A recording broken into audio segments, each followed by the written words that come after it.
அஸ்ஸலாமு அலைக்கும். Hi everyone, welcome to Quresha's lifestyle. இன்றைக்கி நம்ம ரொம்பவே யூனிக்கான ஒரு அல்வா ரெசிபி பார்க்கலாம். கேரட் அல்வா. இதை எப்படி செய்யலான்னு பார்க்கலாம். இதுக்கு தேவையானது 3 கேரட். இதை நல்லா சீவிட்டு மிக்ஸி ஜாரில் ஆட் பண்ணிக்கிறேன். 2 கப் தண்ணி ஊற்றி இதை நல்லா அரைச்சிக்கிறேன்.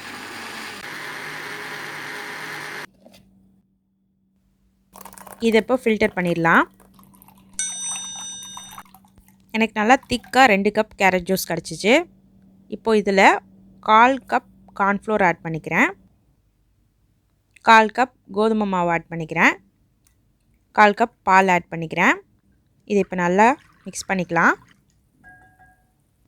இந்த மாதிரி கொஞ்சம் தண்ணி கன்சிஸ்டன்சியில் இருக்கணும்.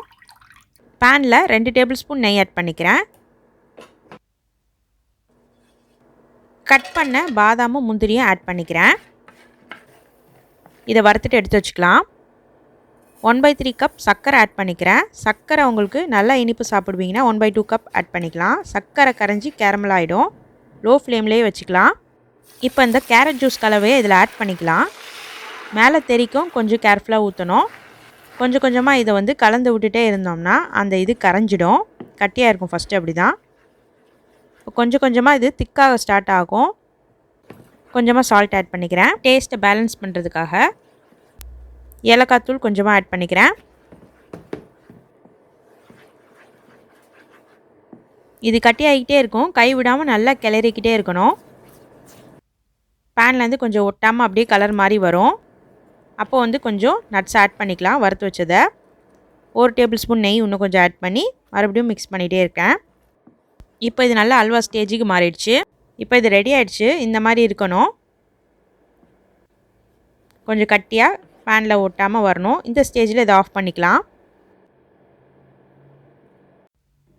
இப்போ ஒரு ட்ரேயில் நெய் தடவி இதை ட்ரான்ஸ்ஃபர் பண்ணிக்கலாம்.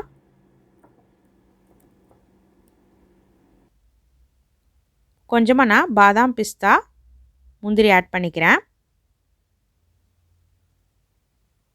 லைட்டாக ஸ்பூன் வச்சு அமுக்கி விட்டுக்கிறேன். இப்போ இதை ஆற வச்சிடலாம். ஆறினதுக்கப்புறம் இது வேறு ஒரு தட்டில் போட்டு ட்ரான்ஸ்ஃபர் பண்ணிக்கலாம். அழகாக ரெடி ஆகிடுச்சு அல்வா.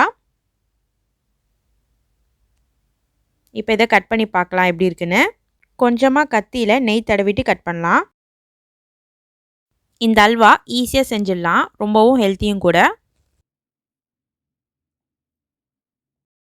இந்த அல்வாவில் நான் எந்த ஒரு கலரும் ஆட் பண்ணலை. கேரட்டோட கலரும் கேரமலோட கலருமே நல்லா கொடுத்துருச்சு.